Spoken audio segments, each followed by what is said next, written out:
So this is a story about Lao Tzu writing the Daode Jing. Many scholars today argue whether Lao Tzu really existed, whether the book was written by one person or was it written by a number of people.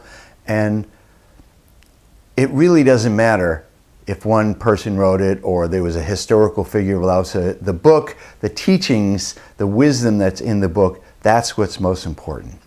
But myself, I love stories. I love myths. I love traditions. And so I choose to believe in Lao Tzu.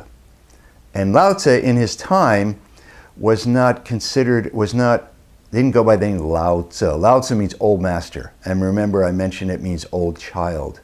Lao Dan was his given name, one of his given names. And so that's the name that I use in this story. And I call this story a wandering Taoist. And this is not from a traditional source. This is my version of the traditional story. The cold wind blowing off the western desert ruffled the beard of the old man riding slowly atop the water buffalo. It whipped around his traveling cloak and made him shiver deep within his robes. He tried wrapping the cloak a little tighter around his shoulders, but it did him little good. It was a bad time of the year for traveling, but that could not be helped. The stolid beast plodded on slowly toward the frontier. A horse would have been faster, but this beast was steadier, more sure-footed in the mountains, and ate very little. He supposed it was a bit of reverse vanity that prompted him to travel on so humble a mount, the last vestige of the once proud royal archivist. This man, called Lao Dan, was leaving his post and his life in court behind him and heading toward the western frontier.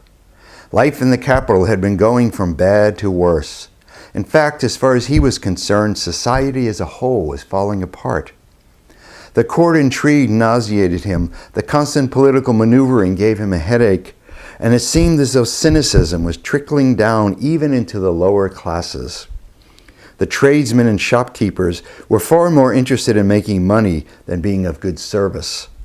Even the farmers, the bedrock of civilization, were showing signs of dissatisfaction and doubt about their own lives. Everywhere he looked, Lao Dan saw signs that society was askew. It seemed to him that the way had truly been lost and that things were only going to get worse.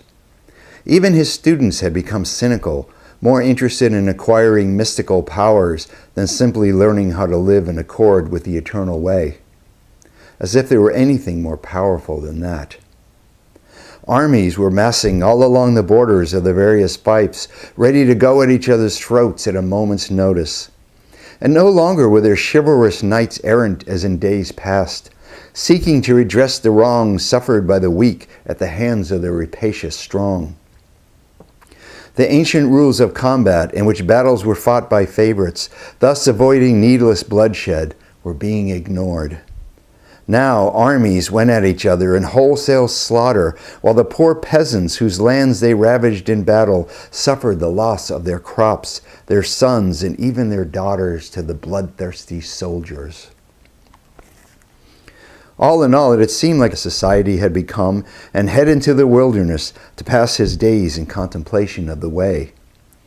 So he had said goodbye to his students and his position, and since his wife had left this world of dust years before, he mounted his sturdy buffalo, and along with one of his most trusted and promising students, carrying his chin, slowly plodded toward the setting sun. A chin is an instrument like a koto, that was always used by the literati, the educated, the Daoist, the wise people. This was one of the instruments that they would play. And the number of strings, the shape of the instrument, it's all very symbolic. And the kind of music was a very meditative, quiet music to balance the shen, balance the spirit, balance both sides of what the ancient people called yin-yang. Nowadays we call right and left brain. As he traveled further and further from the capital, it seemed to Lao Dan that he was able to breathe easier, and his mind, so long cluttered with the endless minutiae of imperial service, became clear. He had wielded great power and greater responsibility as keeper of the archives in the capital. The people of the Middle Kingdom had long venerated the sacred power of the written word, and as Lao Dan was in charge of the imperial library, his was the most glorious post. Or so it had seemed in the beginning. But after years of watching the supposedly learned men of the kingdom calcify their minds with mindless repetition of the writings of those who had come before them, never venturing an original idea or thought lest it get them in trouble with the intelligentsia of the court, he had begun to sicken of life at the imperial court. He had longed to breathe the air of mountains, to feel himself imbued with the de or sublime energy of those lofty places. He longed to sit with men and women who were not afraid to speak their minds, not afraid to dig deep into themselves for truth, knowledge, and the experience of the ineffable and absolute way. And so he had mounted his buffalo with its greenish tinge, and saying a few last goodbyes to his students and few friends, had set out on the slow and ponderous way, feeling freer than he had for many years. Of course, as he traveled, he came to towns where he was known, and men there, ostentatious, wealthy, and shallow men, tripped each other up to be able to feast and fet him, believing that he still had power and connections in the capital.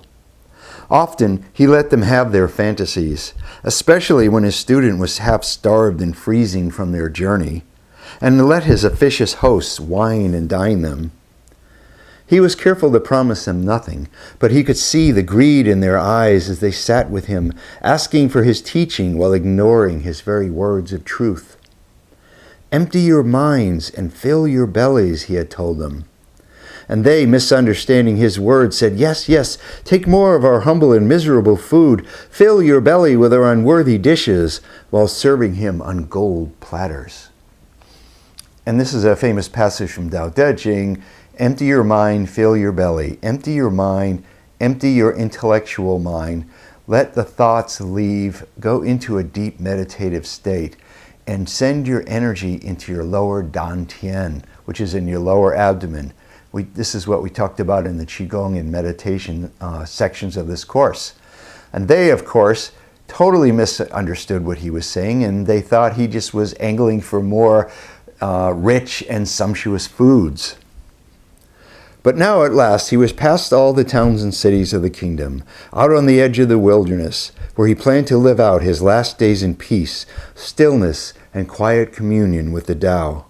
He had one last barrier to pass, one last test of his resolve. This last barrier was at a place called Loguntai, and there is an ancient temple there now, and I visited there some years ago and actually picked up this little wooden statue of Lao Tzu. I've never seen a wooden statue of Lao Tzu anywhere else in China, so it was a real find to bring something of that very sacred space home with me to put up here in my temple. And the story is that one of his students was actually taking care of that wilderness pass. And a few days before Lao Tzu arrived, this student, Yin Shi, noticed a purple cloud far off in the distance that was coming his way. And from that, he deduced that a high being was coming. He didn't know who it was, but he made himself ready to welcome this high being. At the end of the day, he reached the outermost gate of the kingdom. He slowly and stiffly dismounted and turned to the gatekeeper, who had come out of his own tiny hut to greet him. Yin Shi was a longtime friend and student, and was about as old as Lao Dan himself. "Master Lao," he said, coming forward, his wrinkled face breaking into a broad smile. "It's so good of you to visit. Are you on a vacation from the capital?"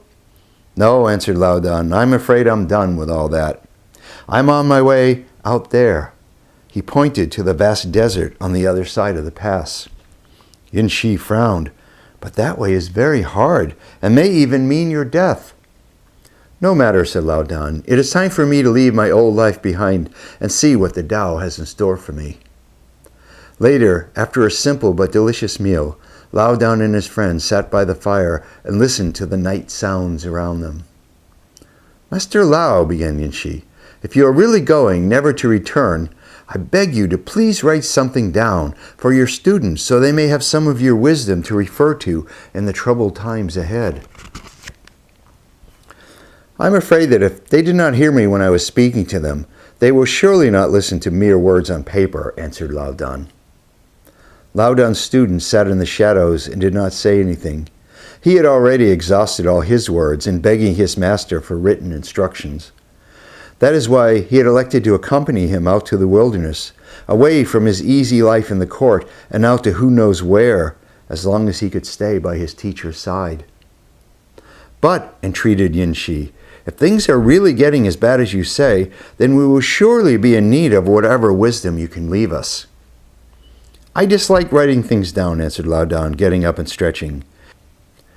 "I dislike writing things down," answered Lao Dan, getting up and stretching.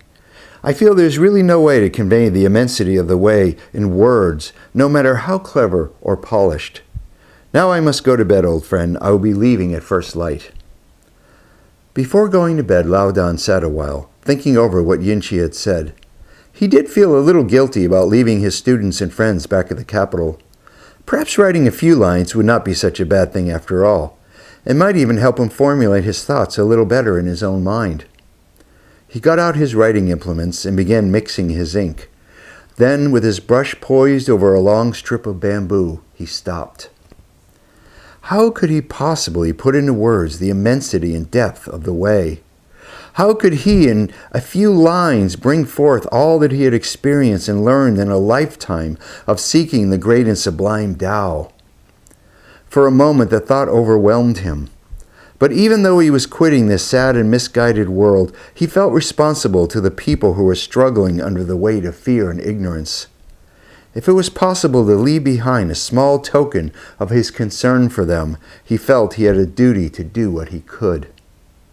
And so, after taking one deep breath from the bottom of his heels, he put his brush to the bamboo and began to write.